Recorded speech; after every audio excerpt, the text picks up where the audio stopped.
क्या बच्चों आप भी क्लास 12th बोर्ड में अच्छी परसेंटेज हासिल करना चाहते हैं तो इस वीडियो को एंड तक जरूर देखें। चलिए स्टार्ट करते हैं।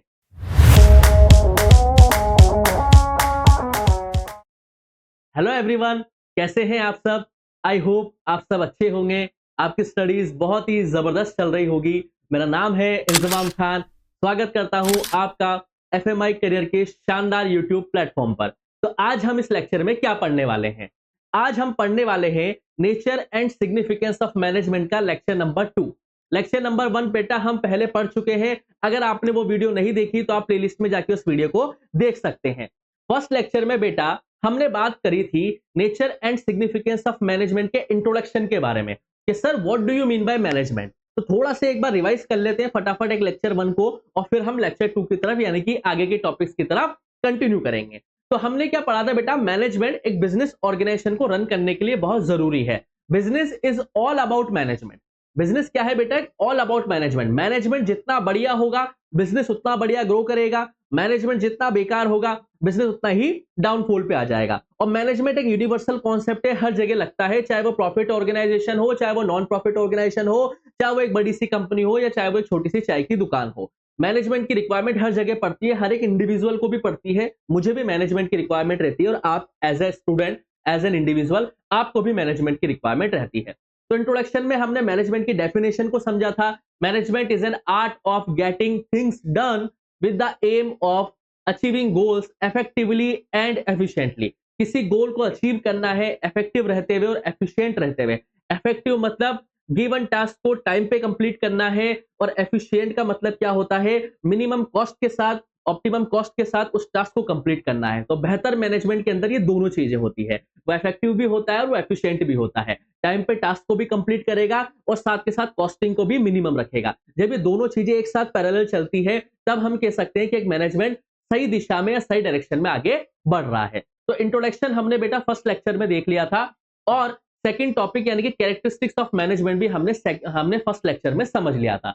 आज हम बात करने वाले हैं इस लेक्चर नंबर 2 में ऑब्जेक्टिव्स ऑफ मैनेजमेंट के बारे में। ऑब्जेक्टिव्स ऑफ मैनेजमेंट हम इसमें समझेंगे बेटा, इंपॉर्टेंस ऑफ मैनेजमेंट हम इसमें समझने की कोशिश करेंगे और साथ के साथ मैनेजमेंट का नेचर यानी कि मैनेजमेंट की प्रवृत्ति क्या है, मैनेजमेंट क्या एक आर्ट है, मैनेजमेंट क्या एक साइंस है या मैनेजमेंट एक प्रोफेशन है, वो हम समझने की कोशिश करने वाले हैं। तो बिना किसी देरी के हम समझते हैं बेटा मैनेजमेंट के क्या ऑब्जेक्टिव्स होते हैं। देखो बेटा, ऑब्जेक्टिव्स का मतलब होता है उद्देश्य, गोल, एम्स।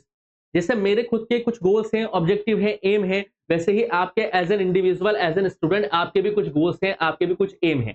वैसे ही ऑर्गेनाइजेशन के भी क्या होते हैं बेटा? कुछ ऑब्जेक्टिव्स होते हैं। इन ऑर्गेनाइजेशनल ऑब्जेक्टिव्स को हम इकोनॉमिक ऑब्जेक्टिव्स के नाम से भी जानते हैं। अच्छा, इनको इकोनॉमिक ऑब्जेक्टिव क्यों बोलते हैं वो अभी हम समझ लेंगे।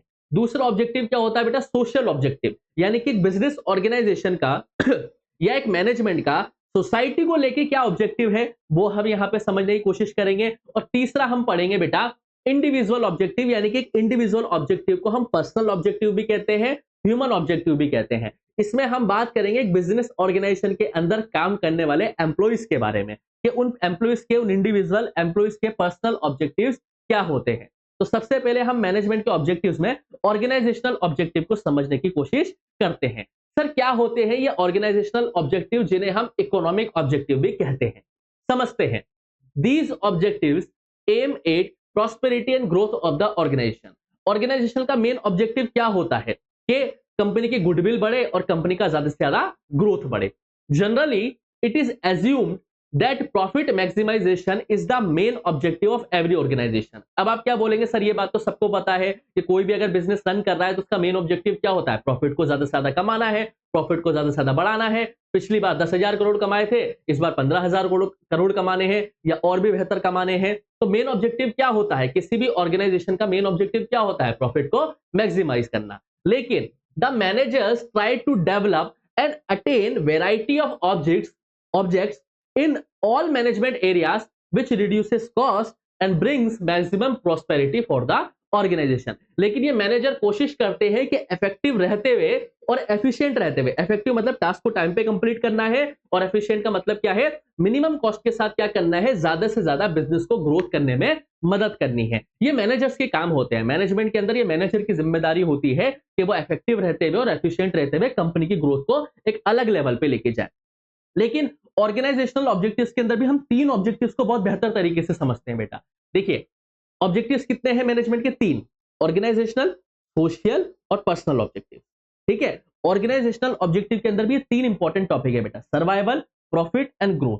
सर ये क्या है, इनको समझना है बेटा। सबसे पहले आपको सर्वाइवल आखिर क्या होता है समझिए बेटा। सर्वाइवल, पहले लैंग्वेज हम समझते हैं, फिर हम इसको अपनी लैंग्वेज में समझने की कोशिश करेंगे और लिखने की कोशिश करेंगे। बेटा अगर आप चाहें तो यहां से नोट्स भी बना सकते हैं, या आप इसका स्क्रीनशॉट ले सकते हैं, और अगर आपको इसकी पीडीएफ फॉर्मेट चाहिए तो आप व्हाट्सएप ग्रुप और टेलीग्राम ग्रुप पे हमसे जुड़ सकते हैं। लिंक आपको डिस्क्रिप्शन में मिल जाएगा। और अगर आपको कोई भी डाउट है बेटा क्लास 11 12 में कॉमर्स के अंदर, चाहे वो अकाउंट्स हो, चाहे वो इको हो, चाहे वो बिजनेस हो, तो स्क्रीन पर जो चल रहे हैं नंबर, उस पर आप हमसे डायरेक्ट कॉन्टेक्ट कर सकते हैं।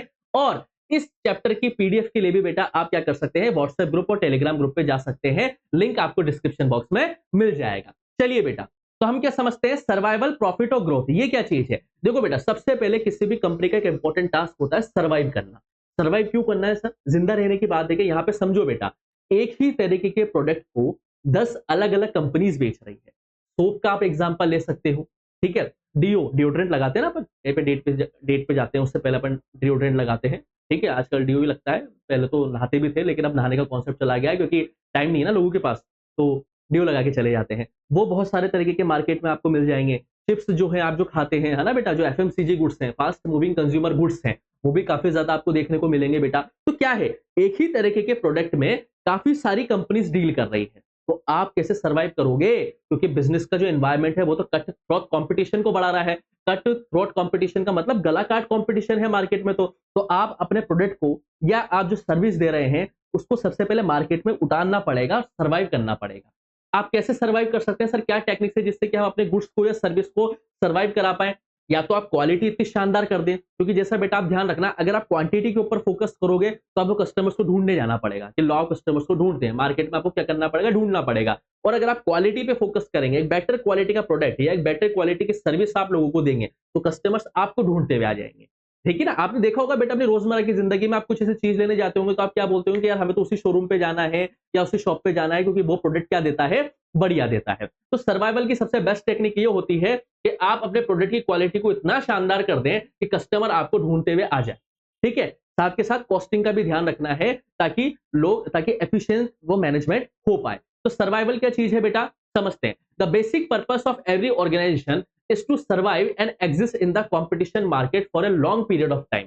किसी भी कंपनी का बेसिक पर्पस क्या होता है बेटा, कि वो इस तगड़े कंपटीशन वाले मार्केट में लंबे समय तक सर्वाइव कर पाए, ताकि वो एक प्रॉफिट को भी अर्न कर पाए और जो उसने हम कह सकते हैं जो कॉस्टिंग इन्वेस्ट करी है उसको भी क्या कर पाए बेटा, रिकवर कर पाए। ठीक है, तो सबसे पहला टास्क क्या होता है किसी भी ऑर्गेनाइजेशनल ऑब्जेक्टिव का, सर्वाइव कर पाना। अगर वो सर्वाइव कर लेगी बेटा तब जाके वो प्रॉफिट कमाएगी। सबसे पहला टास्क तो सर्वाइव करना है। इस कट थ्रोट कंपटीशन के अंदर अगर आप सर्वाइव कर जाओगे तब आप प्रॉफिट पे बात करोगे। फिर दूसरा टास्क क्या आ जाता है बेटा, ऑर्गेनाइजेशन का मेन ऑब्जेक्टिव कि प्रॉफिट को क्या करना है, अर्न करना है। The most important objective of an organisation is earning adequate amount of profit. Profit क्यों जरूरी है? Profit is essential for survival, growth and expansion of business. Profit जरूरी है सर्वाइव करने के लिए, ग्रोथ करने के लिए और बिजनेस को एक्सपेंड करने के लिए। क्लियर बेटा? तो सबसे पहले सर्वाइव करना है, उसके बाद प्रॉफिट कमाना है, फिर प्रॉफिट आएगा तो प्रॉफिट के बाद ग्रोथ ही ग्रोथ देखने को मिलेगी। खूब पैसा कमाया तो खूब ब्रांचेस खोलनी है। तो ग्रोथ का मतलब क्या होता है बेटा? ग्रोथ और डेवलपमेंट में डिफरेंस होता है। डेवलपमेंट का मतलब होता है बेटा, डेवलपमेंट एक ब्रॉडर कॉन्सेप्ट है, एक बड़ा कॉन्सेप्ट होता है। डेवलपमेंट ये है बेटा, ये चीज डेवलपमेंट होती है। ठीक है, ये ब्रॉडर कॉन्सेप्ट है, ये चीज क्या है बेटा, डेवलपमेंट है, ये है डेवलपमेंट। और ग्रोथ इसी के अंदर शामिल है। ग्रोथ एक नैरो कॉन्सेप्ट होता है। ग्रोथ क्या होता है बेटा? एक नैरो कॉन्सेप्ट होता है। समझ रहे हैं बेटा आप इसको? तो क्या है सर एक्चुअली में ग्रोथ क्या होती है? ग्रोथ को मतलब ऐसे समझो बेटा, जब किसी चीज को आप न्यूमेरिकल वैल्यू दे देते हैं, या किसी भी चीज को जब आप न्यूमेरिकल वैल्यू में काउंट करते हैं तो वो ग्रोथ कहलाती है। तो वो क्या कहलाती है बेटा? ग्रोथ कहलाती है। फॉर एग्जाम्पल एक कंपनी की ग्रोथ क्या है? उस कंपनी की सेल्स कितनी बड़ी, नंबर ऑफ सेल्स कितनी बड़ी, उस कंपनी में नंबर ऑफ एम्प्लॉइज कितने बड़े, उस कंपनी में नंबर ऑफ, हम कह सकते हैं प्रोडक्ट्स कितने हैं, वो कितने प्रोडक्ट्स में डील कर रहा है, उस कंपनी के नंबर ऑफ ब्रांचेस कितनी है, उसका टर्नओवर कितना है। ये सारी की सारी चीजें क्या है? ये ग्रोथ को दिखाती है बेटा। जब एक कंपनी प्रॉफिट अर्न करेगी तो वो जाहिर सी बात है ग्रो भी करेगी। तो ग्रोथ का मतलब क्या है बेटा? Business organisation must grow and expand their activities. जाहिर सी बात है प्रॉफिट कमा रहे हो तो आपके अपने बिजनेस को फैलाना चाहिए। The success of an organisation is measured by the growth rate. किसी भी बिजनेस ऑर्गेनाइजेशन की सक्सेस रेट कैसे पता चलती है बेटा? उसकी ग्रोथ रेट से। और ग्रोथ रेट कैसे पता चलेगी? उसकी सेल्स कितनी है, उसके नंबर ऑफ ब्रांचेस कितनी है, वो कितने नंबर ऑफ प्रोडक्ट्स में डील कर रहा है, उसे कंपनी में एम्प्लॉइज कितने काम कर रहे हैं। जितने ज्यादा ये होंगे उतना ही बड़ा उसका बिजनेस होगा और उतनी ही ज्यादा उसकी ग्रोथ है और उतनी ही ज्यादा उसका प्रॉफिट है। आप रिलायंस का एग्जांपल ले सकते हो। रिलायंस कितने सारे प्रोडक्ट्स में डील करता है, ठीक है। हर एक स्टेट में, हर एक सिटी में आपको उसकी कंपनी मिल जाएगी, है ना, मतलब उसका ऑफिस मिल जाएगा। टाटा का आप एग्जांपल ले सकते हैं। टाटा नंबर ऑफ प्रोडक्ट्स में डील कर रहा है बेटा। हर एक स्टेट, हर एक डिस्ट्रिक्ट में आपको टाटा के प्रोडक्ट्स देखने को मिल जाएंगे, है ना। मल्टीपल प्रोडक्ट्स में वो क्या कर रहा है? डील कर रहा है। तो इसी को हम क्या कहते हैं बेटा? ग्रोथ। ग्रोथ वो चीज है जिससे आप न्यूमेरिकल वैल्यू में काउंट कर सकते हैं। तो ये थे बेटा ऑर्गेनाइजेशनल ऑब्जेक्टिव। किसी भी कंपनी के ऑर्गेनाइजेशनल ऑब्जेक्टिव्स का मेन ऑब्जेक्टिव होता है प्रॉफिट कमाना, ठीक है। सर्वाइवल, सर्वाइवल के बाद प्रॉफिट, प्रॉफिट के बाद ग्रोथ। ये है आपके कंपनी के ऑर्गेनाइजेशनल ऑब्जेक्टिव्स, जिन्हें हम इकोनॉमिक ऑब्जेक्टिव्स के नाम से भी जानते हैं। दूसरा ऑब्जेक्टिव क्या आता है? Social objective. क्या सर बिजनेस ऑर्गेनाइजेशन के सोसाइटी को लेके भी कुछ ऑब्जेक्टिव्स होते हैं क्या? बिल्कुल होते हैं। देखिए बेटा क्या लिखा हुआ है, लैंग्वेज को समझते हैं। आप चाहे तो नोट कर लेना, नहीं तो फिर बोल रहा हूं पीडीएफ के लिए व्हाट्सएप ग्रुप या टेलीग्राम ग्रुप को आप ज्वाइन कर सकते हैं। लिंक आपको डिस्क्रिप्शन बॉक्स में मिल जाएगा। Social objectives of the organisation deal with the commitment of the organisation towards the society.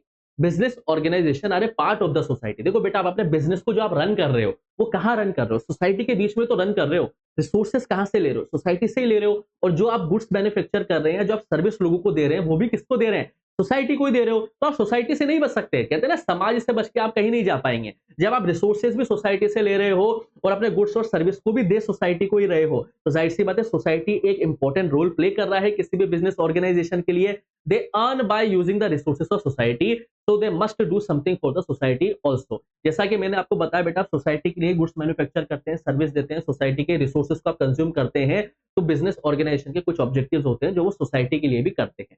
Sir वो क्या क्या ऑब्जेक्टिव्स हैं जो एक मैनेजमेंट सोसाइटी के लिए करता है? देखिए बेटा, सबसे पहला समझिए, स्क्रीन पे लिखा हुआ है supply of quality product at reasonable prices. जैसा कि मैंने आपको बताया बेटा, क्वांटिटी पे फोकस करोगे तो कस्टमर ढूंढने पड़ेंगे, क्वालिटी पे फोकस करोगे तो कस्टमर आपको ढूंढता हुआ आ जाएगा। जैसे कि क्वालिटी लेक्चर आपको यहाँ पे मिल रहे हैं एफएमआई करियर के यूट्यूब प्लेटफॉर्म पे, वैसे ही। तो क्या है बेटा, सबसे पहला सोशल ऑब्जेक्टिव क्या है कि जो प्रोडक्ट आप बेच रहे हो या सप्लाई कर रहे हो वो क्वालिटी का होना चाहिए, लेकिन साथ के साथ उसकी प्राइस भी क्या होनी चाहिए? रीजनेबल। क्योंकि प्राइस अगर उसकी रीजनेबल होगी तो सोसाइटी का हर एक कैटेगरी का या हर एक क्लास का आदमी उसे क्या कर पाएगा? परचेज कर पाएगा।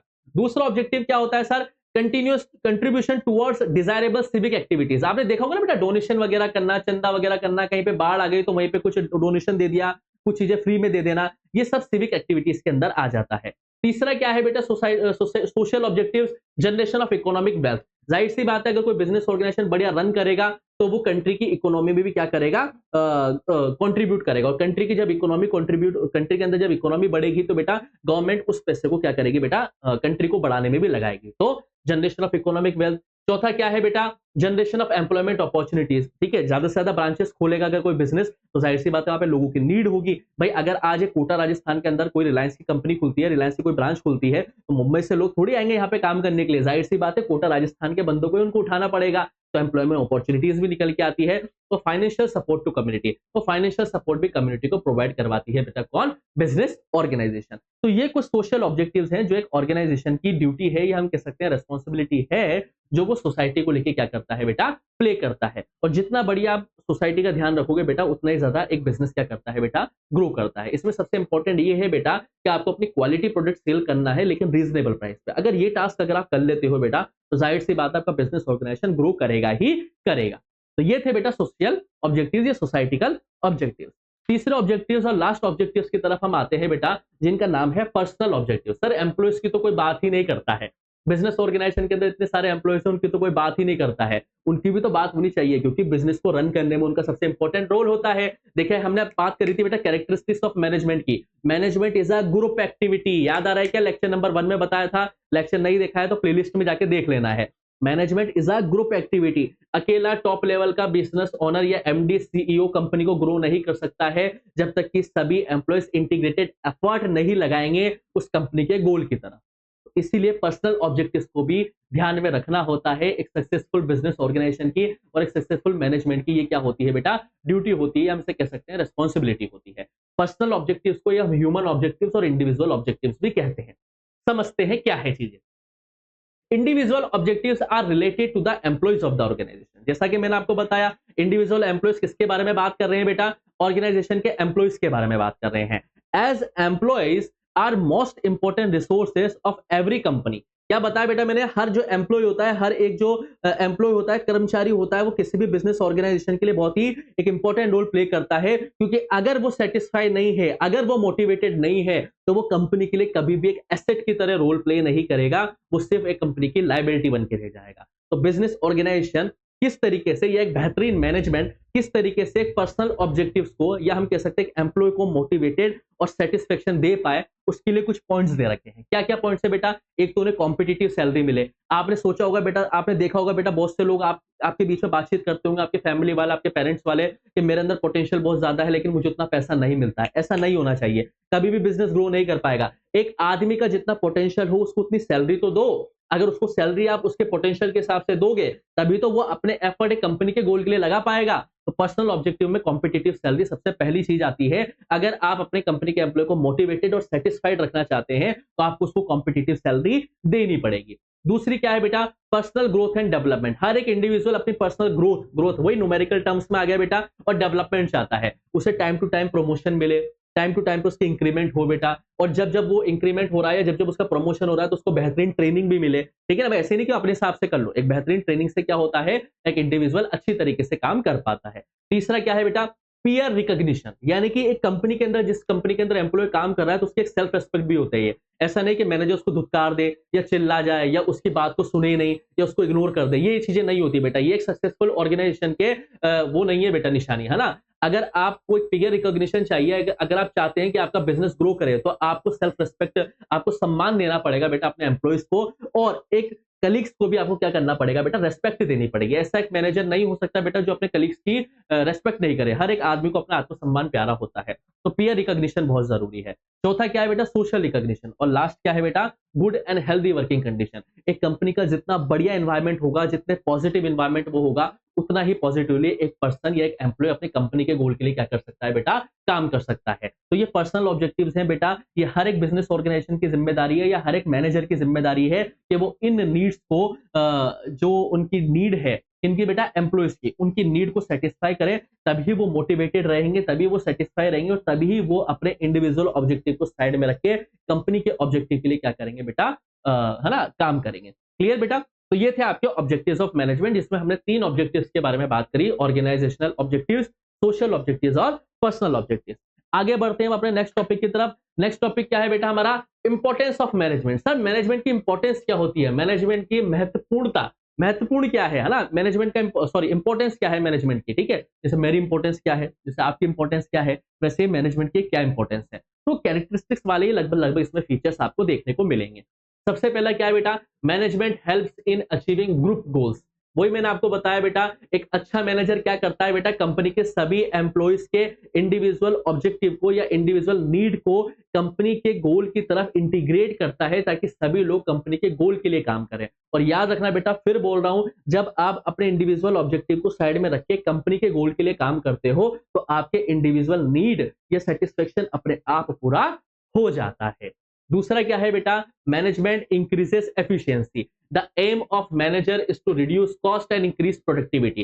कैसे बेटा? वही मैंने आपको बताया बेटा, मैनेजमेंट क्या करता है? एफिशिएंसी को बढ़ाता है। एफिशिएंसी का मतलब क्या बताया था बेटा मैंने आपको? कि कोई भी टास्क कंप्लीट करना है मिनिमम कॉस्ट के साथ। अगर मिनिमम कॉस्ट के साथ आप बेहतरीन रिजल्ट लेके आ पा रहे हो, तो आप एक सक्सेसफुल बिजनेस ऑर्गेनाइजेशन के मालिक हो और आप एक सक्सेसफुल मैनेजर हो। अच्छा, ये कैसे हो सकता है? ये हो सकता है प्रॉपर प्लानिंग के साथ, प्रॉपर ऑर्गेनाइजिंग के साथ, प्रॉपर स्टाफिंग हो, अच्छी तरीके से रिक्रूटमेंट हो, प्रॉपर डायरेक्टिंग हो, यानी कि लोगों को गाइड अच्छे से किया जाए और प्रॉपर कंट्रोलिंग हो, यानी कि जो टास्क आपने बनाए हैं उनके ऊपर कंट्रोल स्टैब्लिश अच्छे से होना चाहिए। तो मैनेजमेंट के अंदर मैनेजमेंट क्या करता है बेटा, एफिशिएंसी को भी बढ़ाता है।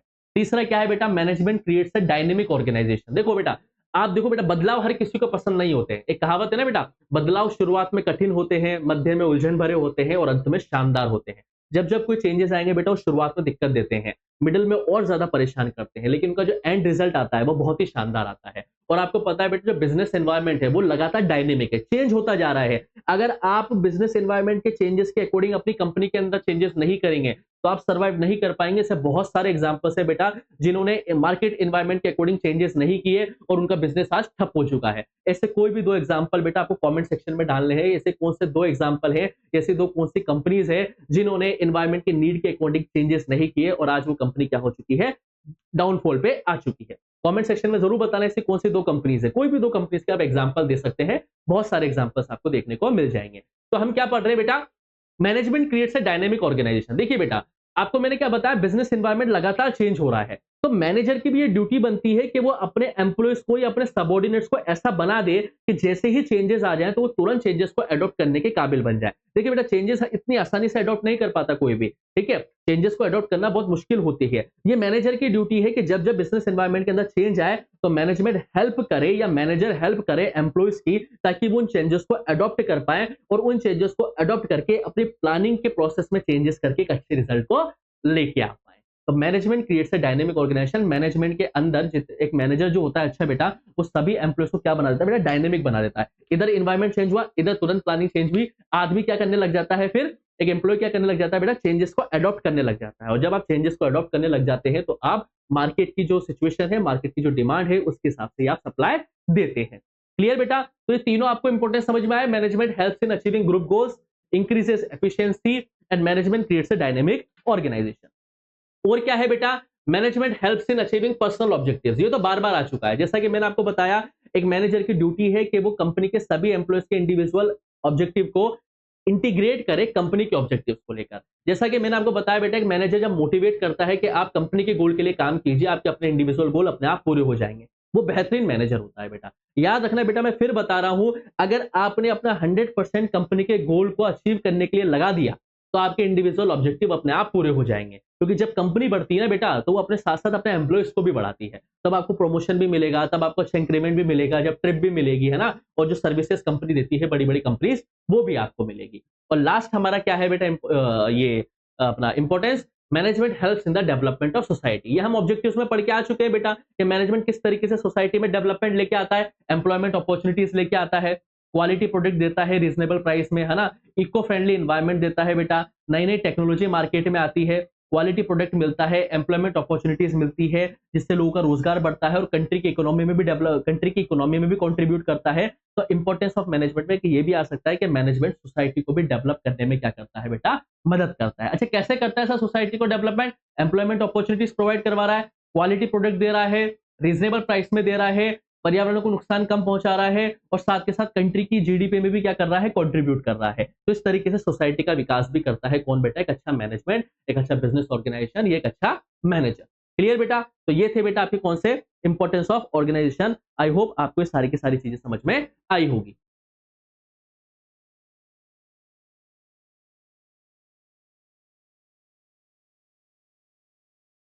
अब हम बढ़ते हैं बेटा अपने नेक्स्ट टॉपिक की तरफ, जिसका नाम है नेचर ऑफ मैनेजमेंट। कि मैनेजमेंट का आखिर नेचर क्या होता है, यानी कि मैनेजमेंट की प्रवृत्ति क्या है सर?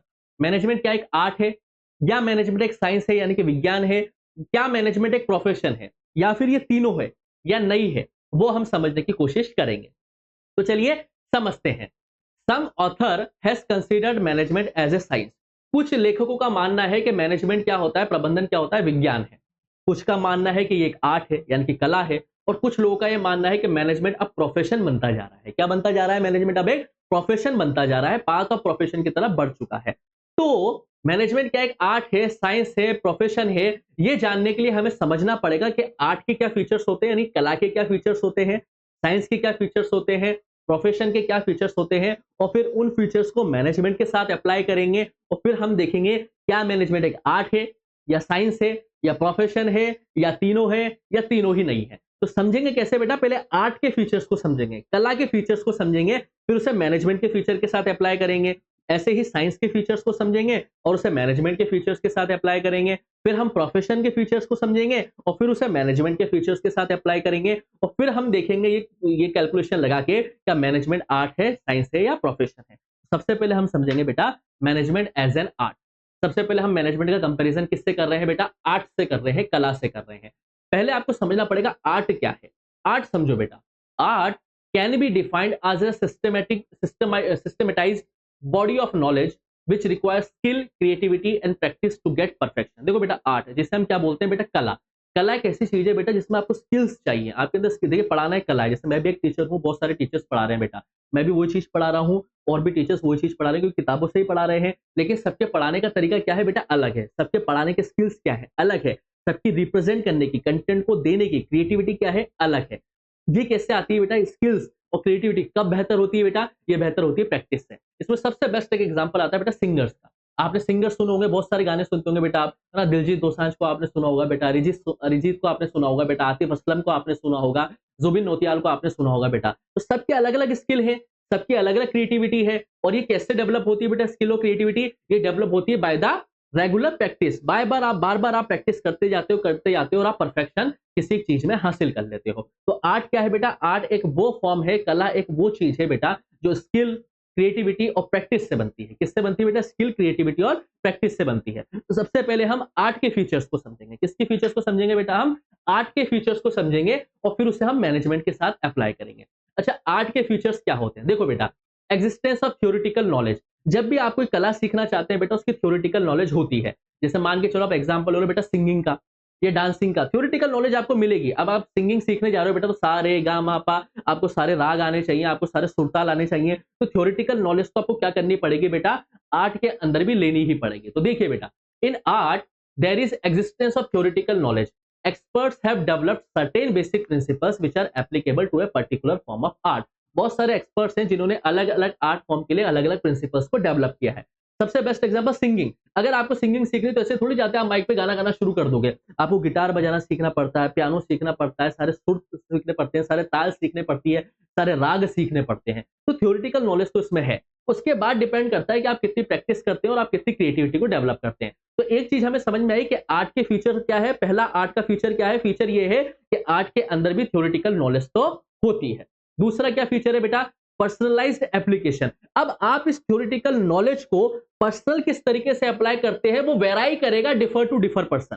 समझ रहे हो बेटा क्या बता रहा हूं, जैसे मैं भी सिंगिंग सीख रहा हूं और आप भी सिंगिंग सीख रहे हैं, तो आपने भी थ्योरेटिकल नॉलेज ले ली और मैंने भी थ्योरेटिकल नॉलेज ले ली। लेकिन जिस तरीके से आप उसे अपनी सिंगिंग में अप्लाई कर रहे हो और मैं जिस तरीके से उसे अपनी सिंगिंग में अप्लाई कर रहा हूं, वो क्या होगा बेटा, डिफर होगा। वो क्या होगा बेटा, डिफर होगा। क्यों होगा, क्योंकि आपकी स्किल अलग है और मेरे स्किल अलग है बेटा। समझ रहे बेटा। तो जो अगर दो डांसर और दो सिंगर होंगे तो उनके बीच में हमेशा आपको डिफरेंस देखने को मिलेगा उनकी कंटेंट को डिलीवर करने में। जैसे आप अरिजीत सिंह और आतिफ असलम का ले लो बेटा, दोनों ही बहुत ही शानदार सिंगर हैं, लेकिन दोनों का ही गाना गाने का तरीका अलग है, आर्ट अलग है, दोनों की क्रिएटिविटी अलग है, दोनों के स्किल अलग है। क्यों, क्योंकि दोनों के पास थ्योरेटिकल नॉलेज तो है, लेकिन वो पर्सनलाइज्ड अप्लाई कैसे कर रहे हैं वो अलग अलग मैटर करता है। पढ़ा बहुत सारे टीचर रहे हैं, लेकिन मैं थोड़ा अलग तरीके से पढ़ाता हूं, कोई दूसरा टीचर किसी अलग तरीके से थोड़ा सा पढ़ाता है, उनकी स्किल अलग है, मेरी स्किल अलग है, किसी तीसरे की स्किल अलग है। तो पर्सनली जो हम अप्लाई कर रहे हैं वो क्या है बेटा, अलग अलग है। तो थ्योरेटिकल नॉलेज तो हम सबने ले ली ना। आप टीचर्स का भी एग्जांपल ले सकते हैं, आप स्टूडेंट्स का एग्जांपल ले लो बेटा। बेस्ट, सभी बच्चे किताब पढ़ रहे हैं, लेकिन लिखने का तरीका सबका अलग अलग है। अब लिखने का तरीका सबका अलग अलग है तो उस हिसाब से आपको मार्क्स भी मिलते हैं। तो ये दूसरा फीचर हो गया बेटा कि जब जब आप उस थ्योरेटिकल नॉलेज को पर्सनली अप्लाई करोगे तो वो एक पर्सन से दूसरे पर्सन में हमेशा क्या करेगा बेटा, वेराई करेगा। और तीसरा फीचर क्या है बेटा आर्ट का, based on practice and creativity. वही जैसा कि मैंने आपको बताया बेटा, कैसे होगा बेटा, आप अपने स्किल में या आप अपने आर्ट में किस तरीके से मास्टर बन सकते हैं, लगातार प्रैक्टिस से, लगातार क्रिएटिविटी से। Art involve creative practice of existent theoretical knowledge through regular practice. Artist develop unique style of presenting art. जैसा कि मैंने आपको बताया बेटा कि बहुत सारे सिंगर हैं जो गाना गाना सीखते हैं या गाना गा रहे हैं, लेकिन सबका क्या है बेटा, रिप्रेजेंट करने का तरीका क्या है बेटा, सबका अलग अलग है। क्यों बेटा, क्योंकि उनकी प्रैक्टिस अलग अलग है। जिसने ज्यादा प्रैक्टिस करी होगी वो अच्छी तरीके से डेवलप कर पा रहा है अपने स्किल्स को, और जिसने कम प्रैक्टिस करी है तो वो अच्छी तरीके से डेवलप नहीं कर पा रहा है अपने स्किल्स को। तो आर्ट क्या होता है बेटा, एक आर्ट में आप तभी जाके मास्टर बनते हो, ये डिपेंड करता है कि आपने कितनी ज्यादा प्रैक्टिस करी उस चीज के लिए। वही आपके एग्जाम के अंदर भी अप्लाई होता है बेटा। मैं हर चीज को आपके एग्जाम से लिंक कर दूंगा। आप जितनी ज्यादा प्रैक्टिस करेंगे अभी, जितनी ज्यादा क्रिएटिविटी लेके आएंगे अपने आंसर राइटिंग में, उतने ही शानदार मार्क्स आपको क्लास 12th बोर्ड में मिलेंगे। और बिजनेस स्टडीज के अंदर आप फुल में से फुल मार्क्स ला सकते हैं बेटा, सिर्फ दो ही चीजों के बेसिस पर। आपको प्रैक्टिस जबरदस्त करनी है और साथ के साथ आपके अंदर क्रिएटिविटी होनी चाहिए। क्रिएटिविटी का मतलब आपका आंसर राइटिंग का जो तरीका है वो बेहतरीन होना चाहिए बेटा। अगर ये 2 चीजें आपने बेहतरीन कर ली तो आप 100% बिजनेस स्टडीज के अंदर फुल में से फुल मार्क्स ला सकते हैं। अब इसी को आर्ट के अंदर भी अप्लाई करते हैं। अगर कोई कला है बेटा, देखो कला की आप थ्योरेटिकल नॉलेज तो ले लोगे, लेकिन दूसरों से अलग कब होगे आप, जब आप लगातार प्रैक्टिस कर रहे हो और उसमें कुछ यूनिकनेस डाल रहे हो। तो ये थे बेटा आर्ट के 3 फीचर। थ्योरेटिकल नॉलेज होती है, पर्सनलाइज अप्लाई जब करता है कोई व्यक्ति कोई पर्सन, तो वो हमेशा एक से दूसरे से अलग होगा बेटा। डिफरेंट से 2 डांसर और 2 सिंगर एक जैसा नहीं हो सकते। दोनों के डांस करने का तरीका अलग अलग होगा। 2 सिंगर्स के गाने का तरीका अलग अलग होगा। कैसे अलग अलग हो जाता है, क्योंकि उन्होंने प्रैक्टिस के ऊपर डिपेंड करता है। वो स्पार्टन्स योद्धा हुआ करते थे ना बेटा, इतिहास में पढ़ा है कभी आपने, कोई फिल्म देखी हो हॉलीवुड बेटा, 300 स्पार्टन्स। स्पार्टन्स की कहावत थी, जब भी वो युद्ध में जाने से पहले प्रैक्टिस किया करते थे कि कोई भी योद्धा प्रैक्टिस में जितना ज्यादा पसीना बहाता है, सुनना बहुत अच्छी लाइन है, कि कोई भी योद्धा जब किसी भी ट्रेनिंग में जितना ज्यादा पसीना बहाता है, उतना ही युद्ध भूमि में उसका खून कम बहता है। कितनी अच्छी लाइन थी। स्पार्टन्स योद्धा अपने युद्ध में जब ट्रेनिंग किया करते थे तो बोला करते थे कि जितना ज्यादा पसीना तुम इस ट्रेनिंग में बहाओगे, उतना ही कम खून तुम्हारा बैटल ग्राउंड में निकलेगा, उतना ही कम खून निकलेगा। तो वैसा ही बेटा प्रैक्टिस जितनी बढ़िया होगी, क्रिएटिविटी जितनी बढ़िया होगी बेटा, उतना ही बढ़िया आपके रिजल्ट निकल के आएंगे। तो ये 3 फीचर्स थे बेटा आर्ट के। अब इसे हम क्या करेंगे बेटा, मैनेजमेंट के साथ अप्लाई करेंगे। किसके साथ अप्लाई करेंगे बेटा, इसे हम मैनेजमेंट के साथ अप्लाई करेंगे। अब देखते हैं बेटा, मैनेजमेंट में क्या थ्योरेटिकल नॉलेज होती है क्या? बिल्कुल होती है बेटा। किताबें पढ़ तो रहे हैं बेटा हम। आप फाइनेंस की किताबें पढ़ते हो, आप मार्केट की किताबें पढ़ते हो, आप ह्यूमन रिसोर्स की किताबें पढ़ते हो। मैनेजर बनने के लिए एमबीए करता है, करता ही नहीं करता है बेटा, करता है। आप बीकॉम करोगे, एमकॉम करोगे, सीए करोगे, सीएस करोगे, किताबें तो पढ़ोगे बेटा। थ्योरेटिकल नॉलेज आर्ट में भी होती है और थ्योरेटिकल नॉलेज मैनेजमेंट में भी होती है। अगर आप भविष्य में मैनेजमेंट के अंदर जाना चाहते हैं तो आपको मैनेजमेंट से रिलेटेड कोर्स करना पड़ेगा। कोर्स करने के लिए आपको किताबें पढ़नी पड़ेगी। तो ये बात साबित होती है कि हाँ, आर्ट के अंदर जो थ्योरेटिकल नॉलेज होती है, उसी तरीके से थ्योरेटिकल नॉलेज मैनेजमेंट के अंदर भी होती है। दूसरा फीचर हमने क्या पढ़ा था आर्ट का बेटा, पर्सनलाइज्ड एप्लीकेशन। वैसा ही बेटा मैनेजमेंट में भी होता है। क्या 2 मैनेजर्स की स्किल्स में डिफरेंस नहीं होगा क्या बेटा? आप खुद लॉजिक लगा के बताओ बेटा। एक मैनेजर की स्किल्स अलग होंगी, एक मैनेजर की स्किल्स अलग होंगी। क्यों होंगी बेटा? क्योंकि सबकी स्किल्स अलग है, सबकी क्रिएटिविटी अलग है, सबका अप्लाई करने का तरीका अलग है, सबका सोचने का तरीका अलग है। किसी की इनोवेटिव सोच होती है, कोई आउट ऑफ द बॉक्स जाके सोचता है, ठीक है, कोई इन द बॉक्स सोचता है। जो आउट ऑफ द बॉक्स जाके सोचेगा उसकी इमेजिनेशन भी जबरदस्त होगी, वो इनोवेशन भी करेगा और साथ के साथ वो बेहतरीन मैनेजमेंट भी लेके आएगा। तो आर्ट में हमने क्या पढ़ा बेटा, कि जिस तरीके से 2 सिंगर्स और 2 डांसर्स में डिफरेंस होता है, वैसे ही मैनेजमेंट के अंदर भी, मैनेजर के अंदर भी क्या होते हैं बेटा, 2 अलग अलग मैनेजर्स में डिफरेंस होता है। क्योंकि सबकी अपनी आइडियोलॉजी होती है, सबका अपना सोचने का तरीका होता है। कोई आउट ऑफ द बॉक्स जाके सोचता है, कोई सिर्फ सैलरी के लिए काम कर रहा होता है। तो मैनेजर्स में भी डिफरेंस देखने को मिलता है। जब मैनेजर्स इस थ्योरेटिकल नॉलेज को पढ़ के अप्लाई करेंगे तो वो डिपेंड करता है कि उनकी स्किल्स कैसी है। तो जैसे आर्ट के अंदर 2 डांसर और 2 सिंगर एक जैसे नहीं हो सकते, वैसे ही मैनेजमेंट के अंदर भी 2 मैनेजर की स्किल्स एक जैसी नहीं हो सकती। तो ये दूसरा वाला फीचर भी जो है आर्ट का, वो मैनेजमेंट के ऊपर अप्लाई होता है। तीसरा फीचर हमने क्या पढ़ा था बेटा, based on practice and creativity. वही मैंने बताया बेटा, मैनेजर ऐसा नहीं है बेटा कि रात को आप सोए सुबह उठे और आप एक मैनेजर बन गए। नहीं, आप एक बेहतरीन मैनेजर तब बनोगे बेटा जब आप लगातार प्रैक्टिस करते जाओगे, लगातार क्रिएटिविटी लेके आओगे। A manager applies his acquired knowledge in a personalized, skillful manner in the light on a given situation through regular practice and creativity that develop their unique style of solving the various business problems. एक manager होता है जिसके सामने problem आती है वो यूं हो जाता है, और एक मैनेजर के सामने प्रॉब्लम आती है कहता है ठीक है आने दो, निपट लेंगे। तो दोनों का क्या है, दोनों का एटीट्यूड अलग है, ठीक है। थ्योरेटिकल नॉलेज दोनों ने ली है, लेकिन दोनों का स्किल्स अलग है, दोनों की क्रिएटिविटी अलग है। वो कैसे आई है बेटा, प्रैक्टिस से आई है। तो आर्ट के अंदर भी यही होता है बेटा। आर्ट में आप कब बेहतरीन हो सकते हो, जब आप लगातार प्रैक्टिस करोगे और अपने अंदर एक क्रिएटिविटी को डेवलप करोगे, यूनिकनेस को डेवलप करोगे। वही फीचर मैनेजमेंट के अंदर भी अप्लाई होता है बेटा। एक मैनेजर होता है जो प्रॉब्लम से दूर भागता है, और एक मैनेजर बोलता है कि ठीक है प्रॉब्लम्स आने दो, ये तो हमें क्या करेगी, बदलेगी बेटा। और आपको भी ये एटीट्यूड रखना है बेटा, जब जब कोई प्रॉब्लम आए उससे भगना नहीं है, उसको फेस करना है, क्योंकि फेस करोगे तभी काम बनेगा, भागोगे तो भागते ही रह जाओगे, फिर क्लास 12th बोर्ड में अच्छी परसेंटेज का सपना भूल जाओ बेटा। तो वही चीज है बेटा, जो फीचर आर्ट में अप्लाई हो रहा है कि लगातार प्रैक्टिस और क्रिएटिविटी से आप बेहतर बनोगे, वैसे ही वो फीचर मैनेजमेंट के अंदर भी अप्लाई होता है, मैनेजर के ऊपर भी अप्लाई होता है कि कोई भी मैनेजर किस सिचुएशन में कैसा रिएक्ट करता है। कोई पॉजिटिव रिएक्ट कर रहा है तो उसकी प्रैक्टिस और क्रिएटिविटी ज्यादा है, कोई नेगेटिव रिएक्ट कर रहा है तो उसने प्रैक्टिस और क्रिएटिविटी पे ध्यान ही नहीं दिया है। तो इतनी सारे सर्कमस्टांसेस से हमने क्या समझा कि जो तीनों फीचर्स है आर्ट के, theoretical knowledge, personalised application, based on practice and creativity, वो तीनों के तीनों फीचर मैनेजमेंट के अंदर अप्लाई होते हैं। So from the above conclusion we conclude that all the features of an art present in the management. हमने क्या बात करी बेटा कि हमने जितने भी आर्ट के फीचर्स पढ़े, कौन कौन से, थ्योरेटिकल नॉलेज, पर्सनलाइज्ड एप्लीकेशन और based on practice and creativity, वो तीनों के तीनों फीचर बेटा मैनेजमेंट के अंदर भी अप्लाई हो रहे हैं। इस बिहाफ पे हम ये कह सकते हैं कि हाँ, मैनेजमेंट इज एन आर्ट। इस बिहाफ पे हम कह सकते हैं बेटा मैनेजमेंट एक आर्ट तो होता ही है। मतलब अभी हम ये समझ चुके हैं कि मैनेजमेंट एक आर्ट तो है। अब मैनेजमेंट साइंस है या प्रोफेशन है या नहीं है या दोनों है, वो हम नेक्स्ट क्लास में पढ़ेंगे। अभी हमने सिर्फ एक चीज पढ़ी है, क्या मैनेजमेंट एक आर्ट है क्या? तो हमने आर्ट के 3 फीचर्स समझे बेटा, और उन तीनों फीचर्स को हमने मैनेजमेंट के अंदर अप्लाई किया, और उससे हम इस कंक्लूजन पे पहुंचे कि हाँ, मैनेजमेंट एक आर्ट बिल्कुल है। Management is an art of getting things done by others. Management एक कला है दूसरों से काम करवाने की। ये डेफिनेशन किसने दी थी बेटा? मैरी पार्कर फॉलेट ने दी थी ट्रेडिशनल मीनिंग ऑफ मैनेजमेंट में। तो ये आज हमने पढ़ा है बेटा, मैनेजमेंट एक आर्ट होता है। अब हम नेक्स्ट लेक्चर में पढ़ेंगे बेटा क्या मैनेजमेंट एक साइंस है, मैनेजमेंट एक प्रोफेशन है, और आगे के टॉपिक भी हम नेक्स्ट लेक्चर में ही डिस्कस करेंगे बेटा। नोट्स बनाने हैं तो नोट्स बना लेना बेटा। तो पीडीएफ आपको व्हाट्सएप ग्रुप और टेलीग्राम ग्रुप पे मिल जाएगी, लिंक आपको डिस्क्रिप्शन में मिल जाएगा। कोई भी डाउट हो तो आप हमसे डायरेक्ट कांटेक्ट कर सकते हैं। स्क्रीन पे दिए गए नंबर पे बेटा आप सेव कर लेना एफएमआई करियर के नाम से। यहाँ पे आपको अकाउंट्स, इको और बिजनेस की सारी क्लासेस मिलेगी, धीरे धीरे मिलेगी। क्लास 11th एंड 12th की काम चल रहा है बेटा, लेकिन बेहतरीन क्वालिटी लेक्चर्स आपको यहाँ पे मिलने वाले हैं। तो इस नंबर को सेव कर लेना। कोई भी डाउट हो क्लास 11th और 12th कॉमर्स से रिलेटेड, तो आप इस नंबर पे सीधे सवाल पूछना बेटा, जल्दी से जल्दी हम आपको इस पे आंसर करेंगे। तो बेटा आज का लेक्चर हम यहीं पर ही खत्म करते हैं। जल्दी मिलूंगा आप किससे के साथ नेक्स्ट लेक्चर में। तब तक के लिए पढ़ते रहिए, मस्त रहिए। Thank you, bye bye.